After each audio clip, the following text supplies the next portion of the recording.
हम आगे बढ़ते हैं।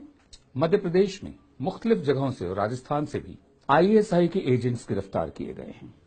ये वो लोग हैं जो आईएसआई के लिए खबरें इकट्ठा करते थे, सूचना इकट्ठी करते थे, फोटोएं लेते थे, एक प्राइवेट टेलीफोन एक्सचेंज चला रहे थे, उसके जरिए इनके हैंडलर से, आईएसआई के हैंडलर से इनकी बातचीत होती थी। लेकिन इस पर भी चुप्पी है हमारे भारत में। क्यों? क्योंकि जो लोग पकड़े गए हैं उनके नाम हैं ध्रुव सक्सेना। कहा जाता है कि बीजेपी आईटी सेल के सदस्य रहे हैं। हालांकि बीजेपी वाले अब इनसे इनकार करते हैं, दूरी बनाए रखना चाहते हैं। लेकिन इंडिया टुडे नाम की मैगजीन ने जब फोटो छापी कि शिवराज सिंह चौहान के साथ ये भी खड़े हुए हैं, तो तब बवाल खड़ा होना शुरू हुआ और मीडिया में धीरे धीरे जगह कम होती गई। ध्रुव सक्सेना, सतविंदर सिंह, कुश पंडित, कुश जैसे हम सबको मालूम है लव के भाई का नाम था, लव और कुश रामचंद्र जी के बेटे थे, सीता जी के बेटे थे दोनों।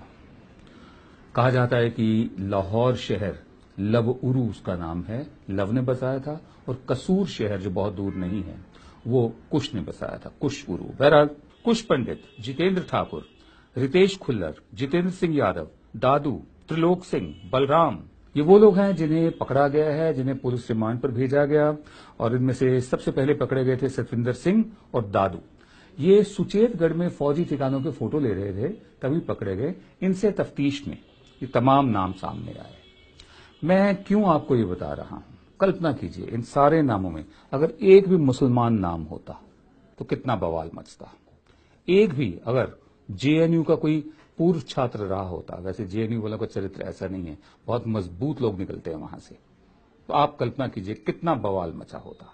जिन लोगों ने जेएनयू में नारे लगाए थे, जो मैं कल्पना में भी नहीं लगा सकता, सपने में भी नहीं सोच सकता, जिसमें हमारे देश के टुकड़े होने की बात की गई थी, वो लोग कहां हैं? उस पर भी कोई चर्चा नहीं है। कहां गायब हो गए वो लोग? नजीब कहां है? अभी तक मिला क्यों नहीं? उस पर भी कोई चर्चा नहीं है। लेकिन सबसे बड़ी बात यह, अगर इन तमाम नामों में ध्रुव सक्सेना, सतविंदर सिंह, कुश पंडित, जितेंद्र ठाकुर, रितेश खुल्लर, जितेंद्र सिंह यादव, दादू, त्रिलोक सिंह, बलराम, एक भी मुस्लिम नाम होता तो आप कल्पना कीजिए इस वक्त कितना शोर मचा होता। एक बार फिर भारत मां के नाम पर देशभक्ति की दुकान चलाने वालों के लिए मैं एक संदेश देना चाहता हूं कि आप हिंदुस्तानी मुसलमान को समझिए। अगर समझ में थोड़ी दिक्कत हो तो हमारी तरफ से हैदरी साहब की ये कविता आपकी नजर है। नमस्कार। सड़क पे सिगरेट पीते वक्त जो अज़ान सुनाई दी मुझको, तो याद आया कि वक्त है क्या, और बात जहन में ये आई, मैं कैसा मुसलमान हूँ भाई। मैं शिया हूँ या सुन्नी हूँ, मैं खोजा हूँ या बोहरी हूँ, मैं गांव से हूँ या शहरी हूँ, मैं बागी हूँ या सूफी हूँ, मैं कौमी हूँ या ढोंगी हूँ, मैं कैसा मुसलमान हूँ भाई।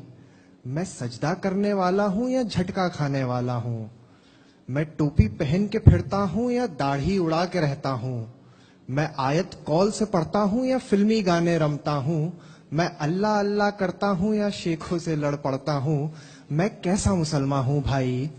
मैं हिंदुस्तानी मुसलमान हूँ।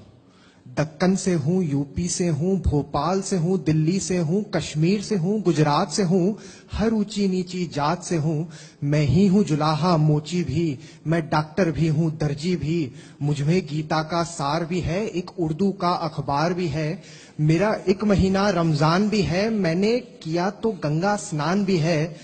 अपने ही तौर से जीता हूँ, दारू सिगरेट भी पीता हूँ, कोई नेता मेरी नस नस में नहीं, मैं किसी पार्टी के बस में नहीं, मैं हिंदुस्तानी मुसलमान हूँ।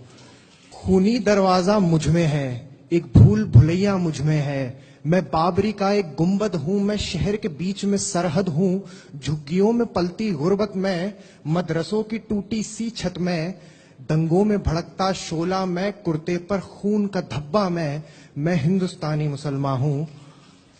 मंदिर की चौखट मेरी है, मस्जिद के किबले मेरे हैं, गुरुद्वारे का दरबार मेरा, यीशु के गिरजे मेरे हैं। 100 में से 14 हूँ लेकिन 14 ये कम नहीं पड़ते हैं, मैं पूरे 100 में बसता हूँ, पूरे 100 मुझ में बसते हैं।